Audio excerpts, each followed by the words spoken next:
My name is Julian. I'm an artist, composer, broadcaster, researcher. All of those things come together. I work a lot with Jaaniste, who is an artist based in Brisbane. We've formed an ongoing project, a collaboration called Super Critical Mass, and together we created the work that is now in the MCA collection.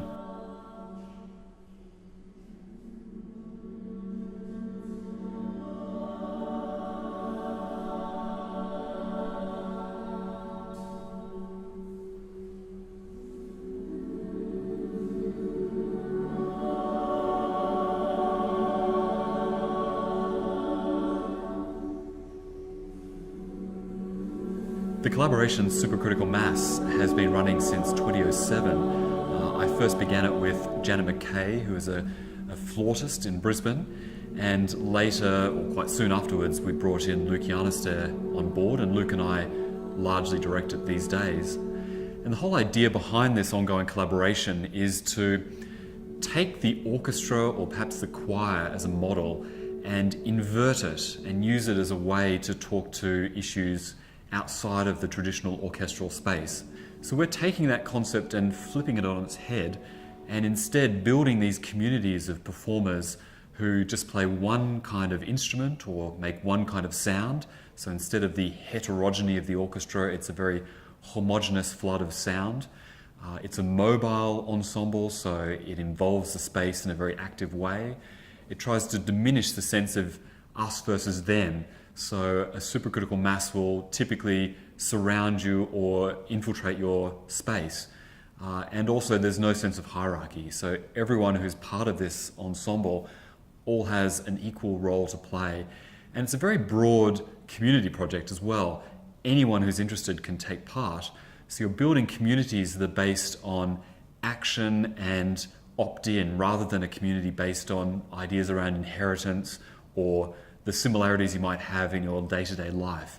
It's about finding a connection through something that you do in the moment rather than what you're born into. So there is a pool of anywhere between 50 and 100 voices who are wandering throughout the space as if they're you and I just taking in the collection. They've given certain instructions which allow them to read the space and each other as a kind of score. And something a bit higher, up. The piece is very different each time it's performed. It has the same instructions but a different constituency. So sometimes you might have a very broad community of people from young to old, male, female, different cultural backgrounds, different stages of life. At other times, the makeup of the community of singers will be very different, and so the literal sounds that you hear will shift.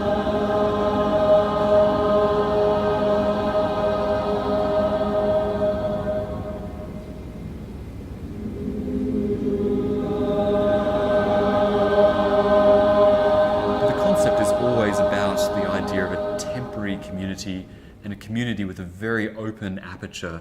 So there's a very porous structure between you as a listener, you as an observer, and you as a participant, and us as artists. They will go around and you will hear surrounding you a combination of vocal sounds such as humming, open mouth singing, and occasionally coming together as one giant choir. And it's only across time as you see people starting to clump and gather in groups of 2 or 3 that you discover that people are in fact synchronizing or forming an uber ensemble throughout the collection.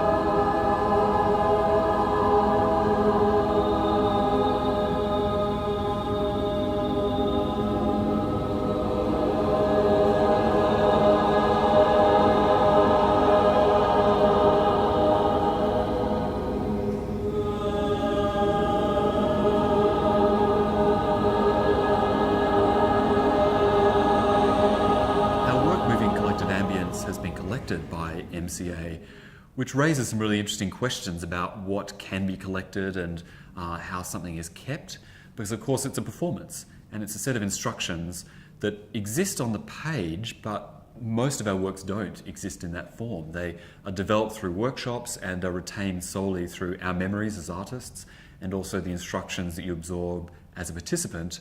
If the first thing you need to do is get an orientation of the whole space and just walk around and see the clock room, the room with the bike and the bricks, the room in the far diagonal with the rug and some geometric coloured sticky tape on the wall, then do that, because that's what being an audience member is in a gallery.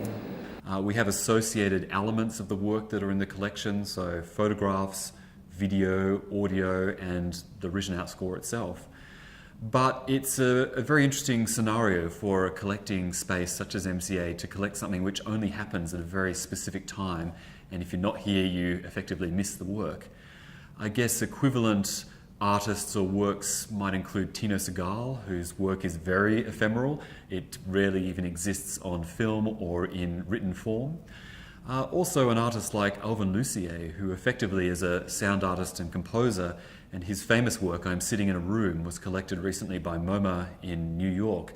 And again, it raises similar questions. How can you collect a composition? How do you collect a performance? What happens when it's re-displayed as part of a permanent collection? And it's actually an open, evolving question, except that with this particular iteration in the collection in 2016, you can compare it if you were back at the one in 2014 or if you're experiencing it in the future. And the beautiful thing about the voice is there's no internal harmony. You don't know what you're singing until you hear someone else, and you're very influenced by other people in terms of your pitching and the kind of notes that you sing. And so it becomes a very circular, very interdependent kind of sound making. It really depends on your relationships with other people, and that really defines the work that we have here in the MCA collection.